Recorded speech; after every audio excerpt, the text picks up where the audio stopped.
satu kata buat episode 44 nih. Mumet. Aduh, pusing kepala aku nonton. Habis nonton ini bener-bener harus nonton berkali-kali baru bisa paham. Bayangkan semumet itu episode ini. Oke, bismillahirrahmanirrahim. Assalamualaikum warahmatullahi wabarakatuh. Kembali lagi di channel Prasa Desa 412. Awal episode udah ngeluh loh. Bayangkan, bukan macam apa coba awal episode udah ngeluh gitu. Tapi emang gimana lagi ya, ini emang kenyataannya nih episode yang bener-bener bikin pusing sih asli. Aku sampai harus berapa kali nonton ya kemarin tuh. Ya saja aku mulai. Bahasa singkat dari Kamar Derajat episode 44-nya sangat-sangat super mumet ini. Dan episode diawali ya dengan, mungkin aku awali dengan bagian dimana ini ya, dimana kelanjutan dari proyeknya ini apa, dari proyeknya si Bukioka yang dia tuh pingin bisa dibilang memanusiakan Lakesis lah ya. Jadi bisa dibilang ternyata proyeknya ini bukan kayak tiba-tiba. Aku makanya mikir sejak pertama kali Bukioka memulai hal ini, aku takutnya kayak cuma nguap gitu aja gitu, karena kan cuma buat selingan doang kan perihal Bukioka yang pingin Lakesis itu bisa jadi kayak manusia. Dan untungnya ternyata sih dilanjut sih. Dan ternyata ya selama berapa episode terakhir ini yang dimana memang proyek ini gak pernah disinggung, ternyata proyeknya tetap jalan. Dan surprisingly episode kali ini proyek ini bisa dibilang menunjukkan tanda-tanda keberhasilan ya kalau dilihat dari perkembangannya ya, dimana sedikit demi sedikit itu si Lakesis itu mulai menunjukkan perkembangan dimana dia sudah bisa jadi lebih ekspresif dari sebelumnya. Dan ini juga nyambung dengan metode dipakai sama Bukioka di proyeknya dia ini ya, yaitu katanya sih ini versi pembalikan dari teknik manipulasi ingatan. Ini loh teknik yang biasa dipakai sama Minato Sensei buat ngubah ingatan para saksi mata yang para saksi mata biar mereka tuh nggak ingat soal Kamen Rider dan ilmu alkemis. Nah, di sini bisa dibilang ilmu metode dipakai sini adalah kebalikannya. Jadi ini juga sekaligus menjelaskan ya detail dari teknik manipulasi ingatan yang dipakai sama Minato Sensei, di mana di sini ternyata teknik tersebut itu bukan menghilangkan ingatan orang yang ditargetkan, tapi cuma mereplace ingatannya saja. Jadi gini konsepnya, jadi kayak ingatan, jadi misalnya ada orang yang jadi katakanlah nggak secara langsung melihat penampakan Camilla atau mungkin secara langsung melihat pertarungan para Kamen Rider lah, di situ ingatan mereka soal itu tetap ada, tapi kayak disembunyikan di kepala mereka, itu kayak di hide gitu. Jadi kayak dibuat ingatan itu nggak ada, disembunyikan di kepalanya mereka. Jadi biar katakanlah kayak kayak ingatannya itu dimatikan sementara biar orang yang bersangkutan itu nggak ingat soal itu. Nah, caranya dengan apa? Jadi dengan cara dia itu si Minato Sensei ini memberikan ingatan baru untuk katakannya nge-replace ingatan yang lama. Jadi biar ingatan lamanya itu kayak ketimpa kayak konsepnya mungkin kayak gini, kayak misalnya kayak kita ngopi file dari di komputer di PC ya, yang notabene untuk mereplace file yang sudah ada. Jadi kayak ada dua file yang notabene, satu file A sama file B yang notabene sama kan. Kalau misalnya B dipindah ke A kan otomatis filenya bakal ketimpa kan yang A ini. Nah, dan otomatis ya bisa dibilang ya bakal ketimpa sama file yang baru tadi yang udah dipindah. Nah, metodenya kurang lebih kayak gitu. Jadi kayak ingatannya orang lain yang dikatakan dimanipulasi di sini ya, dalam hal ini ya nggak benar-benar hilang, tapi cuma di replace saja. Jadi ya, dan yang dilakukan oleh Bukioka di sini pada Lakesis itu bisa dibilang ya versi kebalikannya. Jadi dibandingkan menimpa ingatan yang lama, jadi di sini kan juga ada satu teori di mana ternyata Lakesis itu diciptakan dengan sedikit DNA manusia di dalam dirinya kan. Jadi meskipun dia itu basically adalah homunculus, tapi basic bodinya dia itu adalah dari manusia beneran. Nah, ini yang coba diterapkan sama Bukioka dengan cara membangkitkan kembali ingatan dari base body manusianya Lakesis dengan dan dikombinasikan, ini kalau aku tulis ini dengan disatukan dengan struktur jaringan biologisnya si Lakesis biar dia itu ingatan manusianya ini bisa muncul di kepalanya Lakesis. Jadi kayak biar dia itu benar-benar jadi mirip manusia seutuhnya gitu, dengan cara memunculkan ingatan dari model manusianya dia. Ini memang agak jelimet sih, tapi sorry ya, ini kalau misalnya agak akan jelimet. Aku jujur paham, kalau aku pribadi sih paham ya gimana maksud dari apa teorinya di sini. Cuma kalau penyampaiannya aku kalau agak jelimet mohon maaf ya, emang aku agak bingung ngerangkai kata-katanya soalnya. Tapi ya at least ini gitu sih, kayak ingatan dari basic apa dari basic modelnya si Legacy coba dibangkitkan lagi di dalam dirinya Legacy biar dia itu bisa jadi lebih mirip kayak manusia ya. Dan di sini juga ada satu hal lagi di mana ini apa namanya, ada satu hal yang dinotis sama si Hotaru ya, perihal apa, di samping dari perkembangan proyeknya Legacy sini ya, dimana ada momen dimana kan ada bagian dimana mereka itu enggak ada Kajiki di sana juga kan, dimana kayak Legacy yang awalnya kurang ekspresif tiba-tiba aja terus pertama bisa lebih ekspresif, tapi si Kajiki tiba-tiba malah sebaliknya, yang notabene dia awalnya kayak yang kayak biasanya tiba-tiba jadi kayak murung kan. Nah di sini Hotaru merasa kayak ada yang nggak beres dari Kajiki, apalagi juga ternyata selama di sekolah katanya Kajiki juga menampakkan gejala yang mirip-mirip lah. Makanya si Hotaru akhirnya menghampiri si Kajiki dan nanya lah, ini Kajiki kenapa kok kayak gini, dan ternyata alasannya adalah karena bisa dibilang dia putus hubungan sama si Hijiri-san. Ini loh karakter cewek yang muncul pas saganya mereka pergi ke Kyoto. Nah itu kan bisa dibilang Kajiki sama Hijiri-san kan bisa dibilang ya udah deket banget gitu kan. Nah ada satu momen dimana Hijiri-san itu kayak misalkan buat ngakhiri kadang-kadang apa ya, kayak menjauhkan diri dari si Kajiki gitu. Nah ini yang bisa dibilang jadi alasan kenapa Kajiki itu tiba-tiba jadi pemurung, jadi kayak galau lah bisa dibilang lah ya si Kajiki. Dan satu lagi ada momen dimana ini, dan karena pas ada satu momen kecil sih dimana si Hoppaman sama si Nijiko tiba-tiba muncul di hadapan Kajiki, dan itu kayak memicu satu reaksi dari si Kajiki yang kayak tiba-tiba kayak seolah-olah ingatan lamanya dia itu perlahan bangkit lagi. Dan di sini ya di saat itu juga tiba-tiba Minato Sensei muncul dan buat si Kajiki pingsan dulu, kayak dipingsankan dibuat pingsan sebentar lah si Kajiki dengan kekuatannya si Minato Sensei. Dan coba aku melipir dikit ke kubu antagonisnya yaitu si Gairia, yang di sini akhirnya mulai memulai aksi perdananya dia, di mana di sini dia memanfaatkan si Kloto ya kalau bisa dibilang. Jadi ya memang Kloto dari kemarin kayak gak jelas banget kan keberadaannya, tiba-tiba muncul ngerusuh lah, muncul ngajak gelut lah.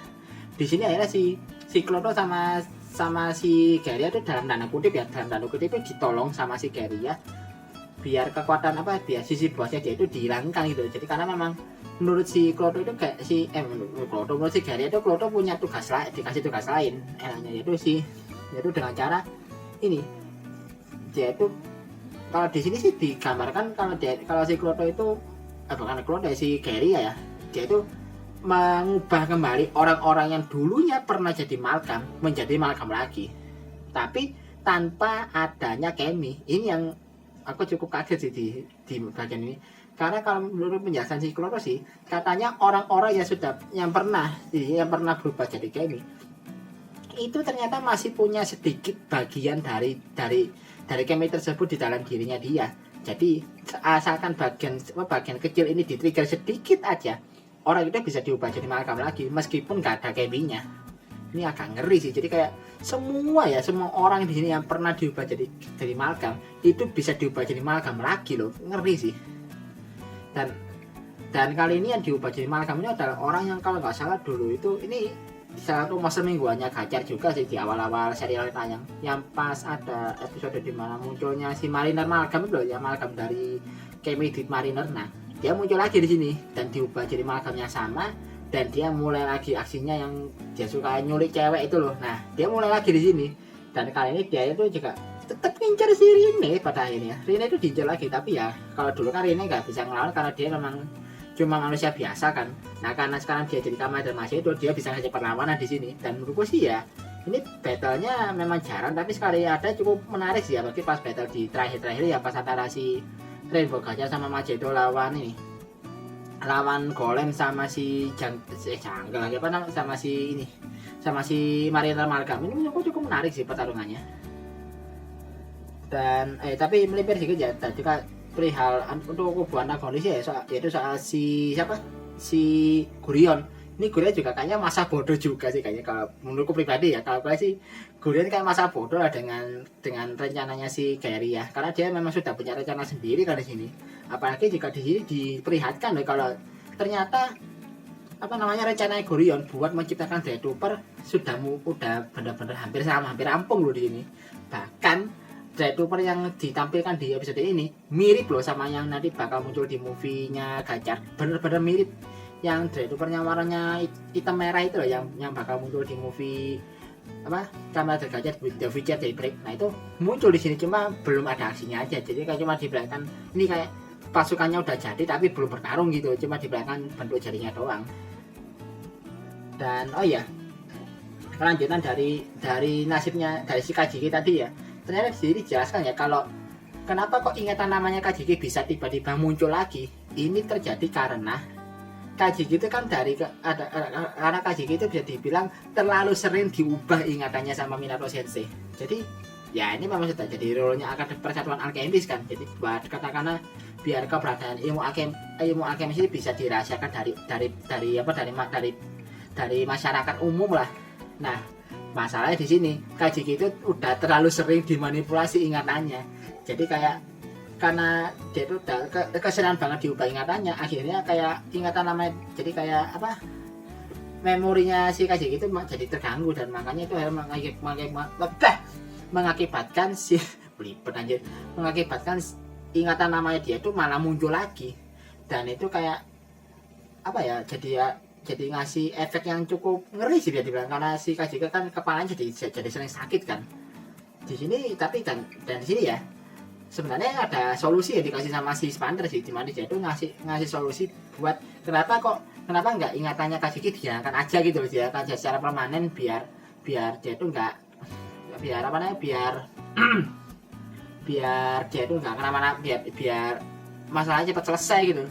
Cuma di sini masalahnya katanya Minato Sensei itu ya memang ingatannya dia bisa menghilangkan ingatannya Kajiki, cuma ada resikonya.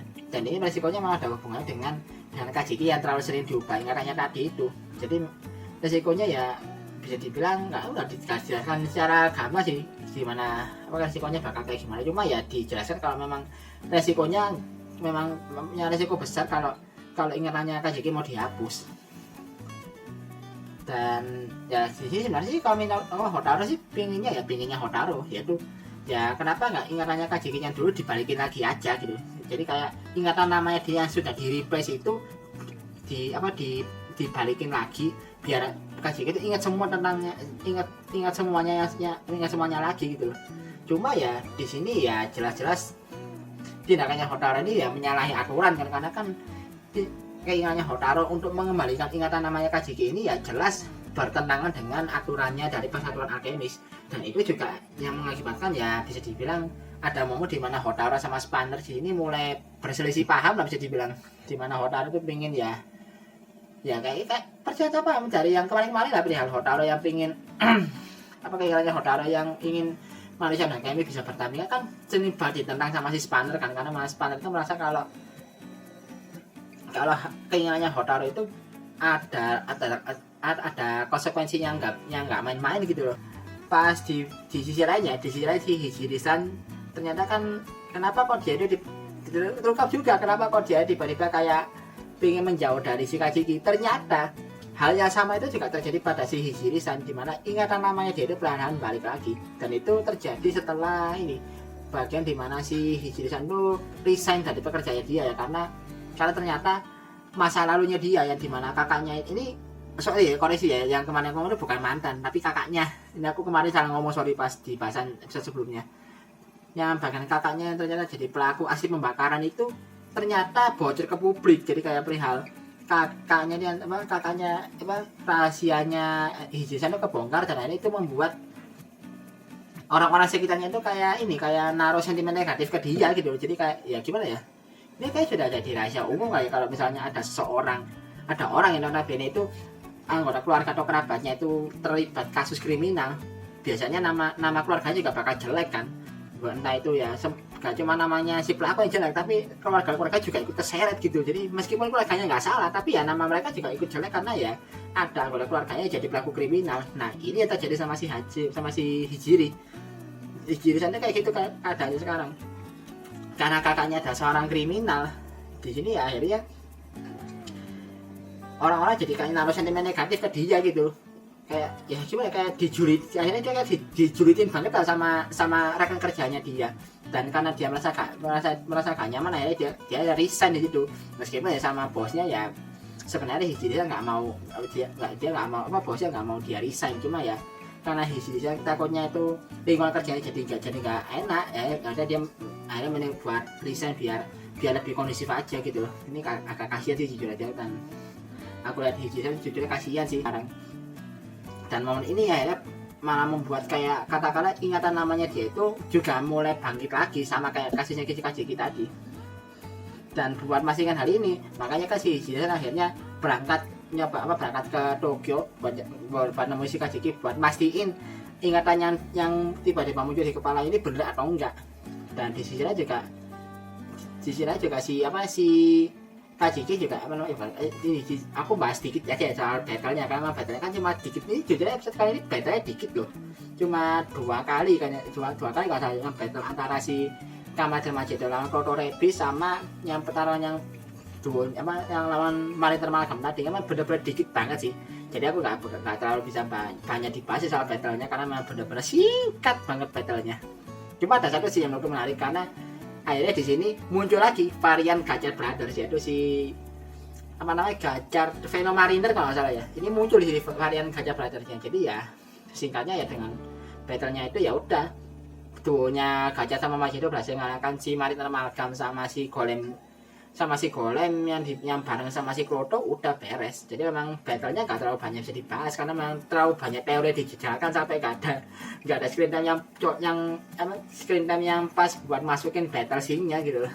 Dan di sisi lain juga Kajiki yang sebelumnya dibuat pingsan sama si Minoru Sensei ya, akhirnya dia dibawa ke Akademi Alchemist dan semua rahasianya itu dibeberkan ke dia. Setelah berapa puluh episode akhirnya semuanya diungkap ke Kajiki, perihal Hotaru jadi Kamen Rider, perihal ilmu Alchemist, perihal Kemi dan Malgam segala macam, semua dijabarkan sama Hotaru ke Kajiki. Jadi mungkin ini keputusan diambil sama Minoru Sensei ya, karena ya dia mikir kalau perihal keputusan pilihan antara tetap membebaskan semua rahasianya ke Kajiki sama menghapus ingatannya Kajiki, itu kan bisa dibilang pilihan yang sulit kan bagi Minoru Sensei.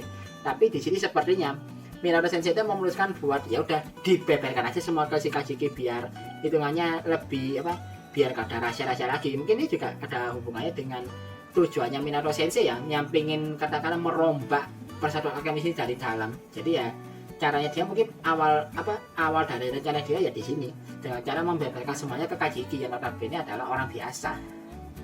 Dan singkat cerita ya akhirnya Kajiki dapat pesan dari Hijiri-san yang sudah OTW ke Tokyo, dan akhirnya di sini pun juga akhirnya Hotaru dan Kajiki dan yang lainnya coba nyari keberadaan Hijiri-san. Karena apa? Kan Hijiri-san itu sebelumnya pernah jadi Malgam kan ya, kalau jadi Baterai Malgam ya, Baterai Malgam yang muncul di episode yang sama pas munculnya waktu Hotaru ke Kyoto itu loh. Nah, karena hal ini makanya ada kemungkinan kalau si Hijiri-san juga diincar sama si Kroto kan. Nah, ini yang bahaya, makanya mereka bergegas buat nyari Hijiri-san biar dia itu nggak diincar karena kebetulan sama pihak antagonisnya gitu loh.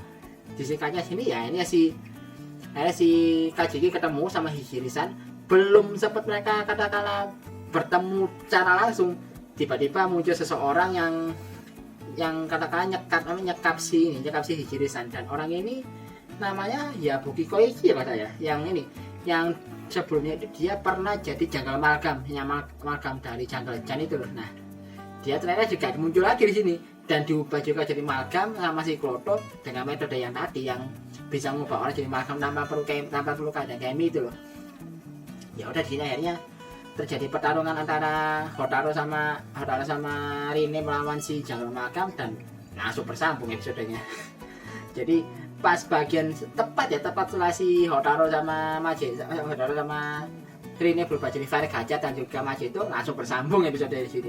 Dan ya udah deh, kalau dari previewnya sih sepertinya episode berikutnya bakal menunjukkan konklusi akhirnya kayak gimana ya perihal Hijiri-san sama Kajiki di sini. Yang ya sayangnya ya si Hijiri sepertinya diubah jadi baterai amalgam sih. Nah, ya gimana memang dia kan memang masuk incaran juga, dan katanya sih kenapa dia kok diincar karena ada hal yang istimewa dari si Hijiri-san. Ini yang jadi alasan kenapa dia itu diincar banget sama si Carrie ya. Jadi ya makanya penasaran sih bakal kayak gimana konklusi akhirnya antara si Kajiki sama si Hijiri-san ini loh.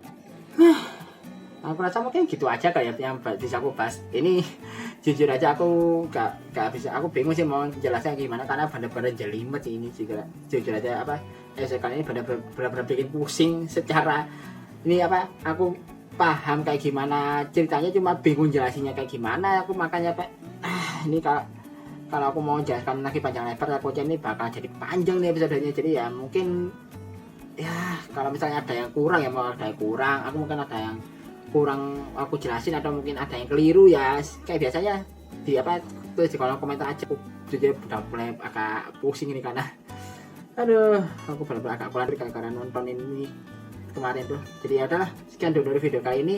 Like dan share video ini kalau kalian suka dengan videoku kali ini. Subscribe juga channelku kalau kalian suka dengan videoku di channel ini. Dan seperti biasa kirim dan saran kalian di komentar. Akhir kata, assalamualaikum warahmatullahi wabarakatuh.